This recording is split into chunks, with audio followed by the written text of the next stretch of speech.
Diable Jump. Yo les bros, j'espère que vous allez bien. On se retrouve après une longue pause de quasiment 3 semaines qui m'aura fait un bien fou. Maintenant, on reprend le bon vieux rythme et on prie pour que 2020 soit encore meilleur que 2019. D'ailleurs, bonne et heureuse année à vous les amis, je vous souhaite tout le bonheur que vous méritez. Comme promis, voici la review du chapitre 968, encore une masterclass de la part d'Oda qui vient d'une certaine façon confirmer une grosse théorie de la chaîne. Mais bref, on va analyser tout ça dans cette vidéo qui, j'espère, vous plaira. Allez, c'est parti. Ce chapitre fait une fois de plus directement le lien avec la fin du précédent, le fameux chapitre 967 qui nous aura tous émus en dévoilant la réaction de Roger et son équipage lors de la découverte des secrets de ce monde. La première image est celle d'un Shanks en pleurs devant son capitaine. N'ayant pu l'accompagner sur la dernière île, il semble avoir harcelé de questions Roger au sujet de ses trouvailles avant de fondre en larmes. Les révélations devaient être assez incroyables pour rendre Shanks dans cet état.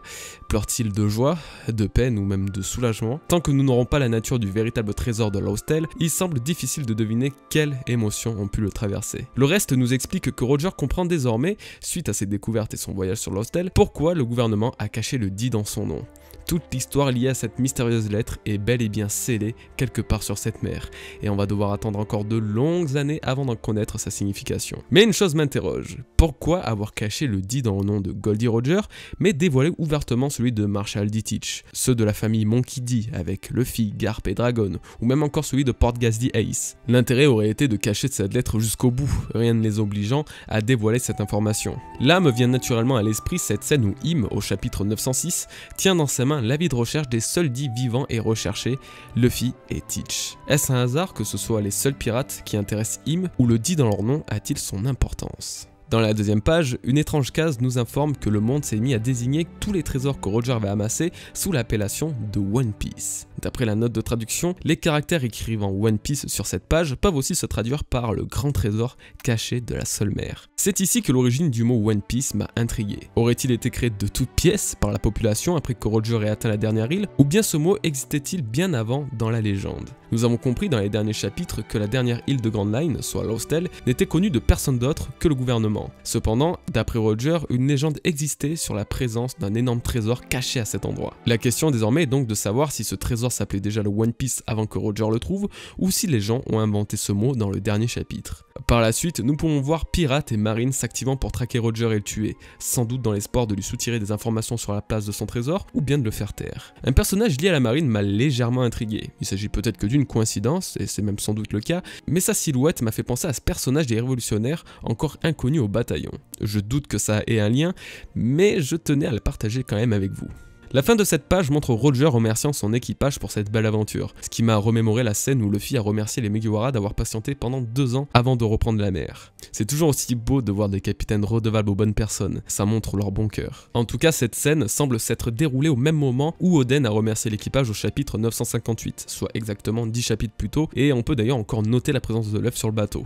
Encore et toujours. Au final, peut-être que celui qui l'a récupéré n'est autre que Copper Gaban, lors de la dissolution d'équipage, et nous devons alors attendre son apparition pour dévoiler ce fameux mystère. Même si j'avoue que je commence à plus en plus de penser qu'il peut éventuellement s'agir de Poséidon, soit Shirahoshi. C'est justement dans la 3e page que Roger décidera de dissoudre l'équipage. Ça y est, c'est la fin de ce groupe légendaire ayant réussi l'impossible. Nous ne serons pas en manque de révélations car Oda se décide enfin de nous dévoiler la discussion des rois des mers qu'avaient perçu Roger et Oden en allant sur l'île des hommes poissons. Ce moment remonte à plus de 300 chapitres. Oda a attendu tout ce temps en nous cachant l'incroyable ampleur de cette discussion. Les rois des mers sentaient la naissance de leur roi. Le jour où les 2 rois se rencontreront à nouveau approche. Encore 10 ans de patience avant sa naissance et 15 ans de plus pour qu'ils grandissent. Ces quelques mots ont un poids incroyable. L'un des rois qu'ils attendent est sans contexte la jeune Shirahoshi, sous le nom de Poséidon, roi des mers. D'ailleurs, Shirahoshi était censé naître dans 10 ans à partir de cette époque et a éveillé son pouvoir de Poséidon environ 16 ans plus tard. Les dates sont formelles, le premier roi est Poséidon. Mais qui est le deuxième? Et justement, dans la 4e page, Oda ajoute à nouveau la scène où Charlie lui révèle quand la princesse sirène naîtra. Ce à quoi elle répond 10 ans. Roger comprend donc que les voix des rois des mers disaient vrai. Quelqu'un naîtra et les dépassera, car le roi Poséidon sera accompagné d'un autre roi qui pourra porter le poids du monde sur ses épaules. C'est donc une certitude, ils sont effectivement arrivés trop tôt. Trop tôt car les élus ne sont pas incarnés, les rois ne se sont pas encore manifestés. Riley demande à Roger qui pourra trouver le One Piece. Ce dernier pensant à sa progéniture, on va éviter toute blague graveleuse sur la mort d'Ace. Non, en relisant ce passage, je me suis finalement demandé si eux-mêmes avaient bel et bien trouvé le One Piece. Au final, Oda aurait pu jouer avec nous depuis le début, nous faisant croire que Roger avait trouvé le One Piece lors de son dernier voyage, alors qu'en réalité il leur manquait une étape à passer, une étape nécessitant justement l'apparition des deux rois. C'est peut-être la raison pour laquelle Roger disait que quelqu'un naîtra et les dépassera, et c'est peut-être pour cette raison que Riley se demandait qui allait trouver le One Piece. L'histoire qu'ils ont lue sur la dernière île mentionne bien l'existence de ce trésor incroyable, mais ils ne purent le voir ou l'approcher car justement ils sont arrivés trop tôt. Nous apprendrons peut-être à la fin que Roger n'avait aucune richesse à ce moment-là, ce qui expliquerait aussi son fou rire lorsque les gens disaient de lui qu'il avait obtenu le One Piece. Ici, nous allons vivre un moment riche en émotions. Tout le monde se met à faire la fête sans penser au lendemain, mais nous savons déjà comment l'a vécu un personnage en particulier, Riley. Oui, dans la 5e page, Roger a eu des mots qui ont fait pleurer le Seigneur des Ténèbres. Oden, dans son livre, se demanda qu'est-ce qu'il a bien pu lui dire. La réponse est simple. Je ne vais pas mourir, partenaire. Des mots qui résonnent encore dans tous les esprits et qui marquent la volonté que Roger lèguera au monde. C'est ainsi que Roger quittera son propre navire, laissant son chapeau à Riley et fera de lui le capitaine remplaçant, mais fera également un grand nombre d'orphelins. Nous pouvons noter que Roger éprouve une envie de voir Barbe Blanche avant de mourir, faisant donc écho à la scène du chapitre 576 où les deux amis partageaient une dernière coupe de saké. Donc, apparemment, elle ne se passe pas sur Wano Kuni, mais bien sur une autre île lui ressemblant. Nous avons cru ça depuis le début à cause du paysage, mais il s'agit en réalité d'une île totalement différente. Serait-ce pour cette raison qu'Oden a compris que Wano Kuni était lié par le monde entier avant? Peut-être, car plusieurs îles ont exactement le même environnement et climat de Wano Kuni, se trouvant ainsi sur plusieurs mers différentes. Quoi qu'il en soit, cela nous confirme qu'il ne faut rien prendre pour acquis avec Oda. Dans la 6e page, c'est Oden qui quittera à son tour le navire en retournant sur Wano Kuni. Les adieux sont tout autant déchirants, mais les paroles du samouraï m'ont malgré tout fait esquisser un sourire. Je ne vais pas mourir. Et sans s'en rendre compte, il a eu les mêmes mots que ceux de Roger avec Riley. La volonté d'Oden Kozuki serait-elle encore active de nos jours, telle la volonté de Roger? Cette page a une information des plus importantes. Avant de faire ses adieux, Oden déclare que Wano avait jusqu'à maintenant une raison à l'isolement du pays. Mais désormais, il devra réouvrir ses frontières le jour venu où Joy Boy apparaîtra. Joy Boy, l'homme vivant il y a de cela plus de 800 ans, le même Joy Boy qui a laissé une histoire sur Lost faisant rire aux larmes Roger et son équipage. Il n'y a qu'un homme pour porter ce nom aujourd'hui, Luffy. C'est lui qui s'apprête à libérer Wano Kuni de la terreur et faire à nouveau briller le soleil sur ce pays. Joy Boy serait donc Luffy. Tel Poséidon, l'arme antique qui renaît à certaines époques du monde sous ce même nom, Joy Boy serait aussi un nom héréditaire, comme une arme antique au final. Luffy serait donc la réincarnation de Joy Boy. Ce rapprochement, je l'avais déjà fait en 2016 dans ma théorie sur le destin de Luffy. J'avais imaginé que l'histoire de la volonté héritée, celle que Luffy a de devenir plus libre que le vent, lui viendrait directement de Joy Boy, étant sa descendance. En gros, Luffy était la représentation de ce que Joy Boy était lors de son existence il y a de ça 800 ans. Et ce même Joy Boy, à cette époque, avait prophétisé la venue de l'élu, celui qui guiderait la princesse sirène et qui sauverait les hommes poissons. D'après Otohime, l'élu était celui qui viendra apprendre à Poséidon comment utiliser son pouvoir de la bonne manière afin de ne pas faire sombrer le monde dans le chaos, l'élu étant donc Luffy. Mais Luffy a aussi aidé quelqu'un d'autre à utiliser un pouvoir redoutable. Momonosuke. Lui qui était le seul à pouvoir contrôler Zunesha, Luffy l'a guidé en lui disant quoi faire, en le rassurant, en lui donnant des directives. Momonosuke aurait-il donc lui aussi un lien avec toute l'histoire? Au final, ça confirme cette théorie que j'avais depuis plusieurs années.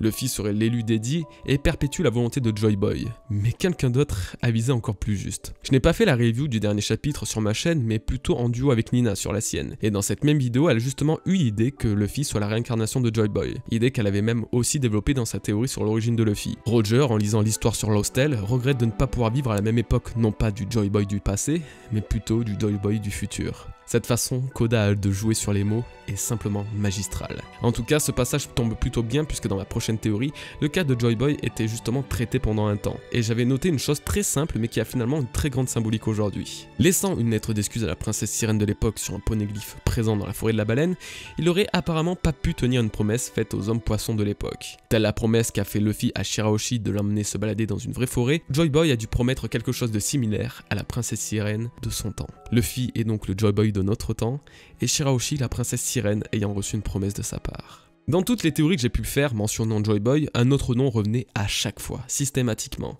celui de Joyoboyo, ou plutôt Jayabaya. Je pense que vous connaissez tous cette histoire à force qu'elle soit comptée parmi toutes les théories, mais elle est aujourd'hui encore plus importante qu'elle ne l'a jamais été. Ce roi javanais a vécu entre 800 et 900 ans avant notre époque. Ce n'était pas qu'un simple roi puisqu'il était considéré dans la légende javanaise comme le Ratu Adil, l'incarnation d'un roi juste qui renaît durant l'âge sombre de la souffrance. Son but est de restaurer la paix dans le monde, la justice, l'ordre et l'harmonie. Joyo Oboyo était donc considéré comme le sauveur de cette époque, le Ratu Adil. Cependant, d'après lui, le monde allait de nouveau vivre dans un âge sombre avant de voir apparaître un âge de prospérité, comme un cycle infini jusqu'à la fin des temps. Il a donc prophétisé l'arrivée d'un nouveau Ratu Adil, un roi juste et libérateur, plusieurs siècles après sa mort. Oda se serait donc inspiré de cette histoire. La description du Ratu Adil, ce surnom que l'on donne au libérateur du peuple, serait le surnom de Joy Boy dans One Piece, celui qui, entre autres, réouvrira les frontières de Wano Kuni et guidera la princesse sirène. Roger n'était pas l'élu. C'est Luffy. Roger est arrivé trop tôt, car l'âge sombre disparaîtra durant l'ère de Luffy. Et oui, Oda nous dévoile tout ça aujourd'hui, et tout prend un sens désormais. Passons à la 7ème page, qui marque le retour d'Oden sur Wano Kuni. Ces parties étant relativement longues pour finalement pas grand chose, on va se contenter d'analyser les éléments les plus intéressants. De douces retrouvailles se font avec la famille Kozuki. Momonosuke et Iori revoient enfin leur père et Toki son époux. Les Furo sont aussi là pour accueillir leur maître, mais avec beaucoup moins d'enthousiasme. Après tout, les années furent longues, très longues, sans la présence d'Oden. Malgré cela, ça n'a pas empêché les Furo rouges de s'occuper comme il se doit de la famille de leur maître. Ils ont appris leur bonne manière à Momonosuke et protégé Toki de leur mieux. Cette même Toki n'a pas chômé pendant le voyage de son mari. Elle a travaillé aussi dur que les villageois tout en vantant les mérites d'Oden au peuple. Malgré l'absence de Denjiro et Ashura Doji qui vivent leur vie de leur côté, les Furo se doivent de raconter toute l'histoire de Wano Kuni à leur maître depuis son départ. La mort de son père, le shogun, fut un choc pour lui, mais la suite n'est pas là pour panser ses blessures. Il apprend la montée au pouvoir d'Orochi, désormais connu comme étant le shogun de Wano Kuni. Kaido, le monstre protégeant Orochi, empêchant toute action de rébellion de la part des Furo rouges. La seule fois où ils ont tenté une révolte, le contre-coup fut d'autant plus dur puisque Kaido et Orochi ont tenté de s'en prendre aux descendants de la famille Kozuki, Momonosuke et Iori. Dans un élan maternel, Toki a protégé avec son corps leur fils au prix d'une blessure. Et il n'en fallait pas plus pour rendre Oden fou furieux.